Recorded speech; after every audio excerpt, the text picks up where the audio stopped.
everyone. Welcome back to the Minute Women podcast. My name is Grace. And I'm Linnea. And we're in quarantine still.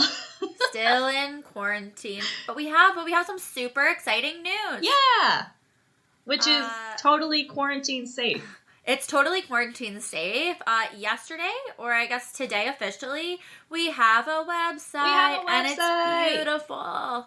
Our producer, our stage dad, our favorite guy, our honorary Minuteman Mark set up a website for us. It's beautiful. It has our faces all over it, and you can learn more about us and listen to all the podcasts and see the sources for the podcasts, which is pretty nice as well. Yeah, we're excited. Go check it out. Yeah, you can finally check out all the sources. So, yeah, once you've finished everything on Netflix, once you've finished watching everything on YouTube, you can just, head over to minutewomenpodcast.ca, and you can check out you can download all the episodes from there. You can check out all the sources that we use. There's a little information about Linnea and I. So, yeah, it's super pretty. That's, I guess, the biggest point. The most important thing to convey. And from here on out, the website will kind of serve as the home base for the podcast. So all of our social media content from Twitter, Facebook, Instagram, any of the episodes, you can find all of those things in the hub. So the website is minutewomenpodcast.ca, which, yeah, it's super exciting. Long name, amazing results. Absolutely. Long name, excellent results. Do you want to get into this week's episode? Yeah. What are we doing? What are we learning about today? So this week, I thought we should do something a little sweet, and we're going to do the maple syrup Heritage Minute. Oh, with the tapping on the little trees. The tapping. Tap that tree. Oh, I haven't watched that one in a long time. I might have to go, have to refresh, watch that after this. We'll always leave the link to the Heritage Minute in the bio of the episode, so if you feel like watching the Heritage Minute before we actually get into the content, you can go do that.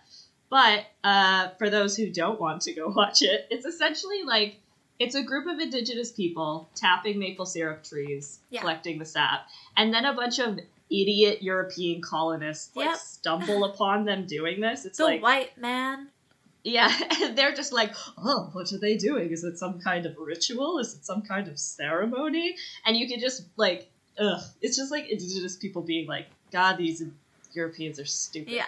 It's just like, how can we help them realize how you survive in this new world? Eat. So one of them goes over with they go over with maple syrup that they've freshly made on a cup of snow, and then they eat it. And they're like, oh, wow, this is great. And then it's a woman writing back to France and saying we managed to make so much maple syrup this year thanks to our indigenous friends.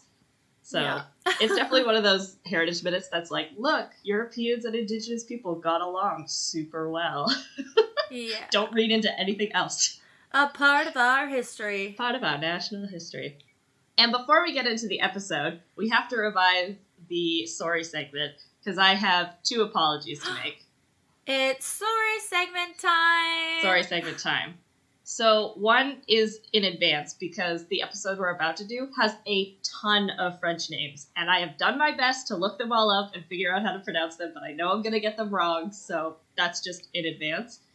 The second one is that in our previous episode, the Laura Secord episode, I mispronounced Fitzgibbon the whole time. I kept calling him Fitzgibbons. There's no S at the end. It's just okay. So for all of you War of 1812 nuts, I apologize. And sorry to Fitzgibbon. R.I.P. R.I.P. Sorry to Fitzgibbon. So, yeah. Not Fitzgibbons. Okay. For this week's episode, I could tell you all about the technicalities of making maple syrup, but I think that's kind of boring, and also I am not an expert on how you make maple syrup. So I thought it would be better if we delved into more of a current situation, which is the current affairs. I'm ready. I'm excited. Current news. I'm gonna learn today. We're gonna talk a bit about the FPAQ, which is the Federation of Quebec Maple Syrup Producers. They are essentially the organization that controls all maple syrup production in the province of Quebec, which currently has the largest global stake in the maple syrup world market. Sounds like, can I just say that sounds like a mob? Yeah, the Quebec media refers to them as the cartel of maple syrup Oh making. My God. So we're gonna get all into that. But first, let's talk a little bit about the origins of maple syrup and how we get to this point. Okay. So the generic maple species is Canada's official emblem. It's on our flag. It was on our penny. We don't have those anymore. Yeah. R.I.P. to the penny. R.I.P. to the penny. Rest in penny. Ooh. There are over 100 different species of maple trees around the world. However, only 10 are native to Canada. The sugar maple has become particularly coveted and renowned in Canada for the maple syrup industry. So that's maple syrup almost exclusively comes from sugar maples. For probably a very evident reason is there's a higher content of sugar in the sap of those trees. Okay. Why? I don't know. The vast majority of sugar maples grow in eastern Canada and the northeast of the United States. Historically, the sweet sap of the sugar maple was valued by Indigenous peoples, including the Abenaki, the Haudenosaunee, and the Mi'kmaq, long before the arrival of European settlers. Techniques varied among different groups on how you would actually collect the sap, but generally they all tapped the trees by cutting V-shaped patterns into the sugar maple's bark, or by inserting some kind of tube into the tree, which they show in the Heritage Minute. So they're like hammering in this kind of spout so they can collect the sap that's coming out. Which is still like, at least maybe not commercially, like the maple syrup cartel, but people around here, like at their houses and stuff, that's still how they do it. Yeah, and that's such like a classic Nova Scotia field trip, is to go to a sugar shack and watch people make maple syrup. And then you put it on some snow, and then they let you eat it. Yeah, like, I don't know about you, but the elementary school I went to in Dartmouth, we could actually walk to a grove of sugar maples. And so we, like, just went on a walk, and then we're like, oh, we're at a sugar shack. And we're all going to get to try maple taffy. Yeah, they make you the proud part of our national heritage. Yeah. Which is literally just a little dollop of maple syrup, and it's cold, and they stick a stick in it and let you lick it. Yeah. It's right sticky. Right some sticky. Right sticky. Right some sticky.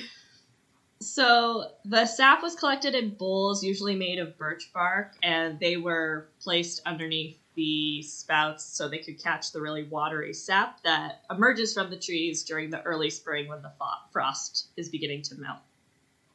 The collected sap would then be made into syrup. I didn't know this, so there's two ways that you can make syrup. First of all, which is more common, you can boil it. So you boil the sap, and that evaporates the water, and eventually you're just left with syrup. But you can also freeze it. Okay. So you, like, freeze the sap, and then that separates the sugar out from the water. And so then you just discard the ice, and you're left with, syrup. That's cool. I know. We could do that. Yeah. We can make maple syrup. We could be part of the cartel. I want to be a mobster. Other uses of sap include curing of meats. So the Haudenosaunee would cook venison in the sap, and that's still reflected in culinary techniques of maple cured meats and fish. Maple curing was a food preservation method that allowed communities to keep food stored throughout the winter months. So it's a very practical good for Indigenous peoples. So when colonists arrive in the New World, they are entirely unprepared for the new climate and the new conditions. So a lot of the practices that Europeans bring with them just aren't applicable in the new world that they're living in. So they don't know how to do anything. And useless. They really are. Like, a lot of the early stories are just like, we didn't know how to do anything, and then Indigenous people taught us basically how to survive. Yeah. So one of the survival techniques that Indigenous people teach Europeans is how to make maple syrup. Indigenous people showed them how to tap trees, which trees to tap, and then told them when the best time of year for tapping was.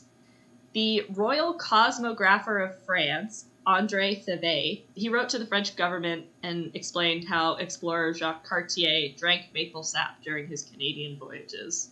So one of the earliest European explorers of Canada Loved maple syrup. Chugged that maple syrup. This just happened in I forget the tournament. It was a recent tennis tournament. Oh, yeah. And one of the Canadian athletes, he was sitting on the side during a game, and he was drinking maple syrup. And then afterwards, he was getting interviewed. And he was like, yeah, I didn't even think about it at the time. You know, I just really like maple syrup, and I always take it with me. And I'd run out of my little energy packs. And I was like, oh, I'll just drink some maple syrup. And people really loved it, you know. I'm from Canada. They thought it was so funny that I'm just drinking maple syrup. I didn't even realize it was a thing until afterwards. That'd be kind of gross. I think it'd be disgusting. But those honestly, energy packets this are gross is going to make me sound really un-Canadian. It's not that I don't like maple syrup. Wait. I do find it's a lot sometimes. It gets very, like, I don't like herbal. maple syrup either. Linnea, did we just become best friends?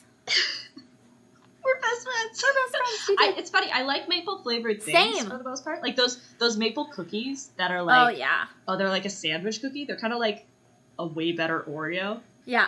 But like pure maple syrup on like waffles... No, thank you. It's just a little too much. Give me some Aunt Jemima. Give me crap. Yeah. I just want processed garbage. Do not give me anything that's good. I want sugar. I don't want anything from a tree, thank you. Even though sugar's from a sugar cane. But whatever, that's beside the point. I don't want to touch trees. So, getting back to the Europeans, by 1680, a lot of European settlers and fur traders were becoming involved in the harvesting of maple products, and they could sell it for a fairly high price because it's kind of a novelty. So if you sold that back in Europe, it's like, oh wow, how exciting. It's also a cheaper way for them to get sugar compared to having to ship cane sugar all the way from the West Indies. Right. So previously, especially for British settlers, because I believe the West Indies is still controlled by France at this time, so it would mean having to try and negotiate with the French. I also learned that maple syrup was a product that a lot of abolitionists liked during the abolitionist movement because cane sugar requires slave labor to produce during this period of time. Sure does. Yeah. Yes. So maple syrup was like a abolitionist-friendly alternative to cane sugar, which was kind of cool. Fun fact. That's cool. That's a fun fact. So Europeans also modified a little bit of how you produce and collect sap, or produce maple syrup, I should say. Every spring, maple sugar parties would form and go off into the woods. So you're going off into the forest. Okay. They would bore holes into sugar maples and insert spouts. Europeans would use a tool called an auger. Do you know what an auger is? Yeah. Yeah, it's just like a drill bit, essentially. They would use wooden buckets that would be hung on the spouts to collect the sap. So that's like basically what they still do today. Right. Like if you went to that is the thing about maple syrup, is that it's hard to industrialize the production of it. Right. Because you do just genuinely need to go out to every tree, tap it. Like you can't get a machine to do that for you. So it keeps... Well, I don't know. Maybe the maple syrup cartel can, but the rest of us can't. Yeah. Well, we'll get into it, but yeah. Anyways, it's just so bizarre. So the buckets are quite heavy, so often you have to mount those full buckets of sap onto some kind of sled for draft animals to pull, and then it's all put in one central collection point at a sugar shack where it's boiled down. So it's modified a little bit from when indigenous people would do it, but it's mostly like you commercialized it and you tried to make it bigger, not change the techniques all that much. Right. Which is surprising, because our history seems to be, usually, that we start doing something a way that doesn't work for a while until we go back to the original way that actually was useful and did the job properly. So it's kind of nice to see that it doesn't change the history of it, that it stayed, and it's the original workings of how maple syrup was made. Yeah, it's still like independent farmers for the most part having to go out and collect sap. So, I mean, you do have changes in the sense that you industrialize the tools that you use. Like, you're not going to be using wooden buckets anymore. And you're also going to modernize some of the techniques that you're using to produce the maple syrup, especially because the boiling process of sap is apparently takes a really long time, and it's pretty labor intensive because I believe you have to really closely watch it before you actually can turn it into syrup. Like, there's a certain grade that your syrup has to reach before they can legally sell it, and so you've got to make sure it hits that sweet spot. No pun intended. But the maple syrup industry has modernized not only in the way that they produce maple syrup, but also on the business side of things, dictating how maple syrup gets sold. And this is especially true in Quebec. So today, after... I was just going to say, what is maple syrup sold as? Is it like a food product? Oh, yeah. I think, like... Or is it sold as, like, a specialty product? I don't know. I like what it gets categorized as. I mean, I think it's just a food product. And it definitely has to pass, like, any kind of regulations that a food product would have to pass. Right. Especially if you want to go commercial and be in grocery stores and stuff. Because you have to have a certain quantity of sugar to ensure that it's not going to go off. Yeah, right. That makes sense, yeah. So in the 1990s, there was this rapid growth in the maple syrup industry, and Canada in 2016 produced more than 80% of the world's maple syrup, which represents crazy. 73 million kilograms of maple syrup. The vast majority of this comes from the province of Quebec. That's wild. Yeah. It's just so silly to me. It's just maple syrup. People love it. People love it. And it's so iconically Canadian. Like, I will tell you that I bet half of that goes to Walt Disney World at the Canadian Pavilion in Florida. Because it's literally a bunch of people in plaid wearing, like, doe skins and just carrying around jugs of maple syrup. You know, that is the Canadian Pavilion. And there's a couple totem poles. And then there's a couple totem poles strewn around. And, like, hockey sticks. Hockey sticks. That's the Canadian Pavilion. So, the vast majority of maple syrup comes from the province of Quebec. Right. It's the world's largest producer, with 70% of the global production market coming out of Quebec.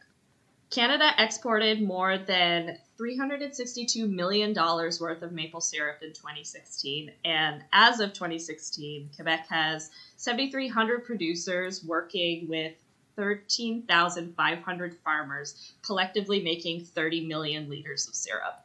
So it's a pretty big industry.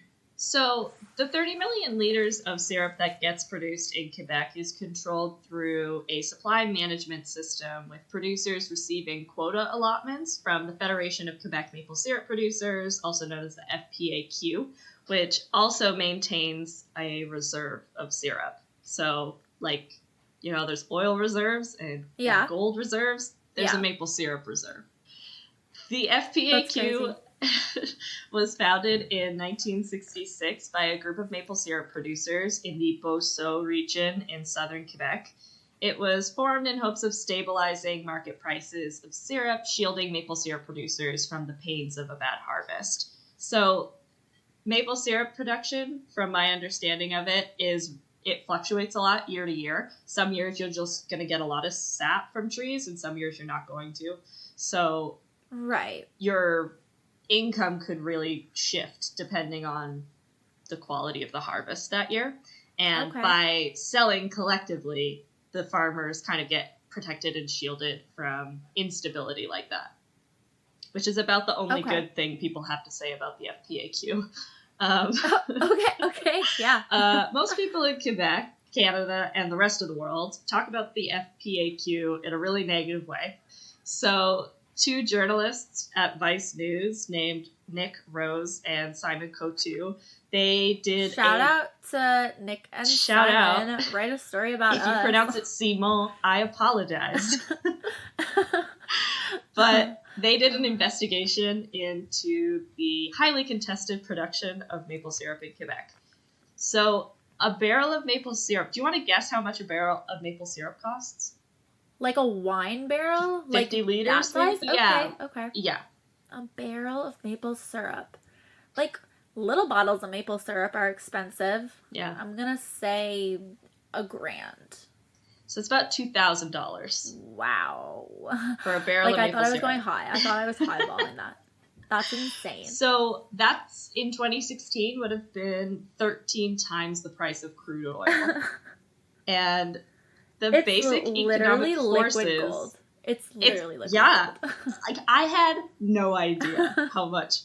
Like, I mean, obviously, like, yeah, a little bottle of maple syrup is really expensive. But it's $2,000 for a barrel of maple syrup, and they're producing 30 million liters a year. That's insane. Like, that's crazy. Not... Wow. It's just syrup. It's just syrup. It's just, like, for food. It's a compliment to food. It's not even necessary. Imagine if ketchup was worth $2,000 a barrel. I would be broke. I mean, I'd be really sad because I put ketchup on a lot of stuff. I love ketchup. So, you would think that basic economic forces would dictate really fierce competition. So there would be a lot of producers trying to get in on the maple syrup industry, and that would gradually lower the price. So, I mean, that's 101 economics from what I remember from high school economic classes. Yes. Yeah. However, the FPAQ is essentially a state-sanctioned monopoly that fixes the price of maple syrup and imposes production quotas on producers, and then stockpiles what's left in what's called the Global Strategic Maple Syrup Reserve. Say that one more time. The Global Strategic Maple Syrup Reserve. It's global, it's strategic, and it's a maple syrup reserve. It's everything you'd ever want. It's also not global because it's only in Quebec. And as we'll get into, it's also not that strategic. But anyways. Let's just say, like, that's so Quebec. It's so Quebec. And in true Quebec fashion, they hate it. Everyone in the Quebec media hates FPAQ. The media regularly refers to it as the maple syrup cartel. They're also being compared to OPEC. So OPEC is like the maple syrup reserve, but oil. Oh, God. Yeah. So how does the FPAQ work? I just imagine... So I imagine a bunch of men walking around in, like, Men in Black suits with little silver briefcases that they, like, open up, and then there's, like, 6 bottles of maple syrup shaped like the maple leaf, you know, those little corny ones. And then they just, like... It's like... Yeah, like a briefcase that they open up, and they're like, are these the goods that you were looking for? And they're like, that'll be satisfactory. Yeah, they clap it closed. Exactly. And then they, like, hand it off. That is exactly what I'm imagining. Yeah, I mean, from the pictures I saw, it's a lot of kind of large Quebec men in black. Oh, interesting. But, I think they could, like, rebrand. Like, let's get kind of the cartel mentality. Just own it, rather than reject it. Let's get sleazy. A lot of slicked hair, linen suits. I love it. A lot of briefcases. A lot of pinky briefcases rings. Full of loose maple pinky syrup. Rings with like not little even maple leaves on them. It's just liquid maple syrup. Kiss the ring. Kiss the ring. Come closer. Kiss the ring. Come closer. You come to me on the day of my maple syrup wedding. Can you imagine maple syrup themed wedding? That'd be terrible. But I love the idea of loose liquid maple syrup in like a not at all airtight briefcase. So you're just carrying around a briefcase and it's just dripping and oozing maple syrup as you go. But you have to be really serious and professional about it. Ugh. That's comedy gold. That is comedy gold. We just created a vision. We have our Halloween costumes. I'm ready. We can go as agents of the FPAQ. Yeah, I love it. Ugh. So, how does the FPAQ work? The Federation maintains stable prices for consumers and producers by forcing maple syrup producers in Quebec to pool their product and sell collectively. So, it's illegal to sell syrup in Quebec, not through the FPAQ. You have to be a member of it. That's wild. Yeah, so if you want to sell maple syrup in quantities more than 5 liters in Quebec, it's illegal. So what? There are... I don't know. It's just maple syrup. Like, I can't emphasize that enough. It's so ridiculous to me. Anyways, so there's 13,500 producers in Quebec, And there's only 10 major bulk buyers in the world who purchase 90% of the global supply of maple syrup. All of the maple syrup is collectively sold to the market, and any excess is put into the reserves. The key to the Federation's ability to keep stable prices are its mandatory quota system that producers must oblige by. So, essentially, the way that it works is that if the quota was like 1,000 liters, if you produce any more than that, you have to give all of it to the FPAQ. But the FPAQ is only going to sell the 1,000 liters that they gave you in the quota, and the rest of it is going to go into the reserve, and you're not going to make any money off of that until it gets sold. That just sounds so shady. Yeah, and hence producers hate it, because if I can produce 1,500 liters of maple syrup in a year, I want to make the money off that extra 500 liters, but I can't until the FPAQ decides to sell it. And by keeping all of that maple syrup off of the market, they artificially inflate the price of maple syrup. Off of the market. Like, the fact that there's a maple syrup market. That is wild. I know. So the FPAQ, they make money by taking a tax off of every barrel. So they're going to keep $54 for every barrel that gets sold. And that's a tax that pays for like advertising and testing the recipes and then the upkeep of the reserve. Okay. So the FPAQ makes money that way by essentially skimming off the top of every barrel sold. So the price is artificially inflated by the FPAQ, and the value of the product does not immediately benefit small producers like farmers. It could be years before their product actually gets sold, at which point they would get any revenue from it. And the FPAQ stresses that this is all necessary to prevent the fluctuation of prices, which would inevitably wipe out small producers. And the president of the FPAQ, his name is Sarge Beaulieu, he told Vice that there's nothing... Of course. His name is Sarge. Serge. Ugh. Serge. He told them that there's nothing immoral or illegal about their operations. The provincial government oversees the price fixing. He did state that, yes, we all get together and sell our product, and that's why it's called a cartel sometimes. You just imagine, he's like, yeah. It just like learning about this stuff just makes me think about all the crap that the like prime minister and the government have to think about. Like, this is probably just such a thorn in Justin Trudeau's side. He's like, probably like yesterday, he's like, you know, there was this horrible shooting in Nova Scotia. We're in the middle of quarantine in our entire country. And oh God, I've got my meeting with the freaking maple syrup cartel. And and I have to somehow keep the FPAQ They're happy. Gonna make me take How this am I expected to call. juggle all these things? People are accusing me of not social distancing because I wanted to go see my wife. And I had to grow a beard. Dude's having a rough go. Speaking of the federal government, so despite the president of the FPAQ asserting that there's nothing immoral, there's nothing illegal about their activities, the federal government launched an investigation into the FPAQ, and they appointed Florette Gagne, who was the former head of the province's police force, to lead it. Gagne's report was, in many respects, scathing. Oh, well. He called the Federation out for using heavy-handed tactics and described their regime as autocratic and a reign of fear. Oh my God.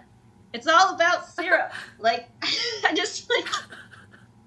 It's so stupid. It just makes me hate maple syrup even more. Like...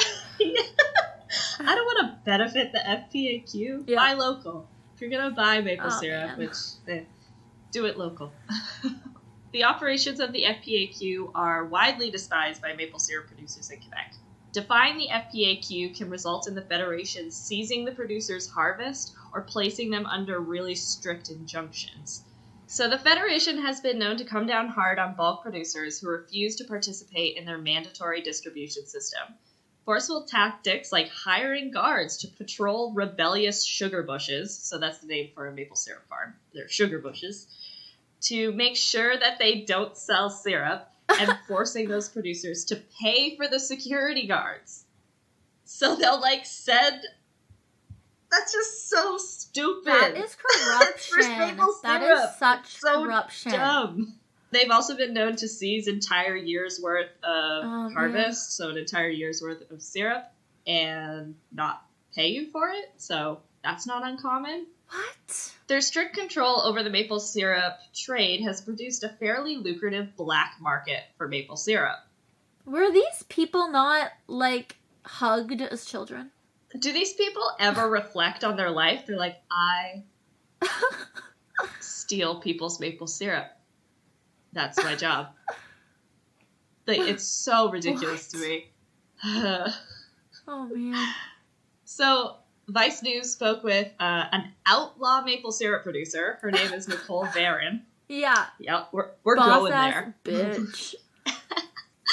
She stated that she understood the quota system was good for producers who didn't have clients to ensure that they have some level of security. She acknowledges that there is some benefit in the collective selling. Right. But she had plenty of clients and could support herself. She stated, but why should I pay? If my clients are happy and I'm not affecting anyone else, I'm not hurting anyone. The Federation already has barrels and barrels full of syrup in the reserve. So... Furthermore, in Gagne's report, he talks about the inevitable economic failures of this kind of system. So while in the short term it makes you a lot of money, in the long run it's really detrimental to maple syrup producers in Quebec. Yeah. He stated... Duh. Yeah. Producers in provinces are being asked to limit their production. Meanwhile, in Ontario, New Brunswick, and the United States, they can make as much as they want. It's like being in a race where we're walking and others are running. Sure, Quebec still is way ahead of the pack in terms of production, but they are going to catch up at this rate. We have to be as competitive as markets who use free market systems. So he brings up a really important point, which is that Quebec currently has the largest share of the global market, but in the northeast of the United States, there's almost 3 times as many sugar maples as there are in Quebec. So those producers can go out, produce as much syrup as they want, and because the FPAQ inflates the price artificially, they can sell their syrup at a really, really high price, but be selling way more of it. Right. So there's just no natural economic factors taking place. And when they stopped injecting each other with bleach, they'll be able to take over all the maple trees and make more maple syrup than us. Definitely. So the most notorious example of the maple syrup black market arose in 2011 when a group of men partook in what is now called the Great Maple Syrup Heist. Have you heard about the Great Maple Syrup Heist? I believe, yes. I have heard of it because it was so outrageous and ridiculous. Yeah. It was a news story. People talked about it. But I never really read too much into it because it's just so yeah, syrup. I remember it being on the news and stuff and just being like, this is ridiculous. But now I'm like, I am so on their side. I hate the FPAQ. These men are justified and righteous. Oh God, don't tell me more. I'm excited now. So the International Strategic Reserve is located in a number of warehouses in rural Quebec towns. The first 2 facilities were in Saint-Antoine-de-Tilly, which holds 3,600 tons of maple syrup, and the second one was in Pleasantville, which holds 1,400 tons. Okay. But 2011 was a year that saw a huge excess in the production of maple syrup, so the FPAQ needed to buy another warehouse to expand the International Reserve. Right. And so they picked a third warehouse in St. Louis de Blanford, which holds 4,500 tons of syrup. Huh.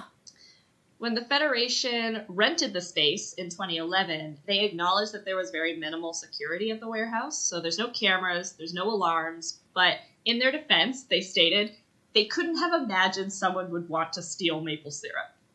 They're just like, why would anyone steal it? We don't need security. But maple syrup is a really great black market item. So once you get over the logistics of how to ship it and who to sell it to, because I don't know who's buying a whole barrel of maple syrup, But anyways, a barrel is really Walt valuable. Disney World. It's Walt Disney World. It's just Walt Disney in his, the Walt Disney World. They sold it to Walt Disney World. He's frozen. Oh, yeah, Walt Disney he's is cryogenically frozen. Yeah. They defrost him just so he can inject maple syrup, and then he goes back to sleep. Yeah. yes, exactly. I don't know. He was a Nazi. Anyways, maple syrup is similar to crude oil in the sense that it's untraceable. So once maple syrup is produced, you can't test it to determine where it came from. So once it's out of Quebec, you can never prove that it was maple syrup taken from the FPAQ. So it's a really great black market item. So the new warehouse that was being rented by the FPAQ was partly owned by the wife of a man named Avec Caron. And Caron knew that there was opportunity to make money off the product being stored in his wife's warehouse, but he needed to find a way to sell it without the FPAQ knowing. Okay. So Caron enlisted the help and expertise of a man named Richard Valliere, who was a longtime barrel roller. So barrel rollers are people who buy and sell syrup directly from producers in Quebec, bypassing the Federation. He's an illegal maple syrup producer. Is hysterical to me. He's an illegal maple syrup seller. I know a guy. He's a barrel Don't worry, roller. I got connections. What? So Richard's father, Raymond, was also heavily involved, along with an out-of-province syrup reseller named Etienne Saint-Pierre. So that's our crew. We've got our team together. Okay. So the plan was that they were going to rent out a space in the warehouse to avoid suspicion as to why they were always around the place. Right. And they hired the services of a truck driver named Sebastien Jutras. And the scheme worked like this. So a few barrels of maple syrup from the reserve would be taken from the warehouse at a time. So they're only ever going to take like a handful of barrels at once. Right. Then the maple syrup would be moved out of Quebec, where it could be more easily resold without the watchful eye of the FPAQ. Okay. So they take the syrup out of the province. They then take the syrup out of the FPAQ barrels and put them in their own barrels. So now it's unlisted, it's unmarked. Nice. And the FPAQ barrels are filled with water and brought back to the warehouse. As to not have any missing barrels. I like this. Exactly. So that's the way the operation ran. And it ran pretty smoothly for about a year. So there's a woman named Crystal Ferreira who taught a class all about the heist. So she taught a class at an institution called Polyhistoria that is entirely about this particular heist. And she mentioned that allegedly, according to court documents, a guard caught them stealing the maple syrup pretty early on into the operation, but was bribed to keep quiet. But other than that, that's like the only hiccup in the plan for about a year until everything falls apart in July of 2012. So the team started getting lazy and they weren't refilling the barrels with water. So they were just dumping the barrels and then bringing empty barrels back. And during an FPAQ inspection, an inspector named Michel Garvereau was climbing on top of the barrels so he could reach some of the barrels that were at a higher level. And the barrels, when they're full, weigh about 600 pounds. So he was pretty suspicious when the barrel almost fell over under his weight. He's just like, this isn't right. So he then inspects the barrels and discovers it's empty. And then he goes on to realize that dozens of the barrels are either empty or they are filled with water. Oof. So the police later recovered hundreds of barrels of syrup from the exporter Etienne Saint-Pierre, who was based in Kedgewick, New Brunswick. In total, they had stolen 3,000 tons of syrup, and that was worth about $18.7 million. And this was in 2012 and 2011. Right. The Canadian dollar was basically on par with the American dollar. It's like a lot of money. 26 people were arrested in connection with the heist. Richard Valliere was accused as the ringleader, and he was sentenced in April 2017 to 8 years in prison, plus a $9.4 million fine. And if the fine is not paid, he'll face an extension of 14 years in prison. That's crazy. However, Valliere insisted that he didn't want to steal the syrup. In court, he testified that he was forced to steal syrup from the Federation and replace it with water by a man at gunpoint. So apparently, some guy forced him to steal all this syrup at gunpoint, and the man told him, "I know where you live." Scary. Valliere also said that the man who was forcing him to steal syrup has connections to the mafia, which really brings this whole story full circle. It does. The mafia is involved in maple syrup. Yeah.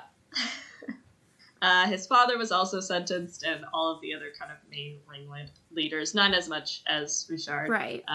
But yeah, that's the story of the Great Maple Syrup Heist and the negative impacts of the FPAQ in Quebec maple syrup production. That's crazy. This is wild. Who knew? This know. Is not just, something I've ever thought about. It's who knew and who cares. Like, it's... yeah. It's, like, so we care. weird. And like, we hope you will care too, listeners. Yeah. I just can't get over the fact that it's all about maple syrup. Yeah. Like, you start with just this nice little food product, and you find a way to ruin it for everybody. That's corruption. Yeah. I know. It does make me not want to buy syrup from Quebec anymore. Right. And I'm also now remembering that I'm pretty sure I have a family members in Colchester who have a sugar shack, but I'm pretty sure they're more locally known for, like, making moonshine. Like, okay. It's just a front. It's just a front. The sugar shack is just a front. Yeah. It's always dirty. Maple syrup, there's nothing wholesome about it. Nope. Anybody who thought maple syrup was wholesome, they thought wrong. You're wrong. It's like tainted. The most it's just tainted. Ruined maple syrup for everyone forever. Yep. Thanks, you guys. I didn't like it anyway. You're welcome. It's a pleasure. So that's the story of maple syrup production in Quebec, which that should be the subject of a Heritage Minute. Like, yeah, the maple syrup heist. I don't want to see any more people wandering through the woods learning how to make maple syrup. I want maple syrup cartel closing down on a illegal sugar bush Exactly. farm. I'm imagining them. Pulling weapons. I'm imagining them in, like, all black, and that he does the classic, like, spy move where they dangle you from the ceiling, and then you, like, drop down, and right before you hit the ground, you're like, whew, hard stop. Classic. I'll, like, spatter down, and then they hop up, and then they go and they steal the maple syrup. I Yeah. like that. Yeah, I want it to be more like a jewel heist. Yes. Rather than just some dudes loading up some barrels on a truck Exactly. and then driving it out of And province. then getting lazy. Millions of dollars. I know. And they just got lazy. Really, if they had just... lazy. Yeah, if they had just continued to fill the barrels with water, I don't think they would have gotten caught. At least not for a couple years. Because, like, the point of the reserve is they don't dip into it. Yeah. Unless they have to. And some years you do and some years you don't. So... Boneheads. Yeah, that's big like... boneheads. Just fill it with water. So, yeah, I guess the lesson of this podcast, this episode, is that don't get lazy. And if you want to steal maple syrup, yeah, like, make sure that you're filling the barrels with water. Those are some really good lessons. But yeah, don't get lazy. All right, guys, thank you so much for listening to yet another episode of The Minute Women. Remember, we told you today we have a website, so please go check it out, www.minutewomenpodcast.ca. Also, remember to give us a like, a follow, and don't forget to rate and subscribe to our podcast. So other than the website, you can follow us on Instagram at Minute Women Podcast or on Facebook, same handle. And you can also find us on Twitter at The Minute Women. Yeah, thanks so much for listening. Bye. Bye.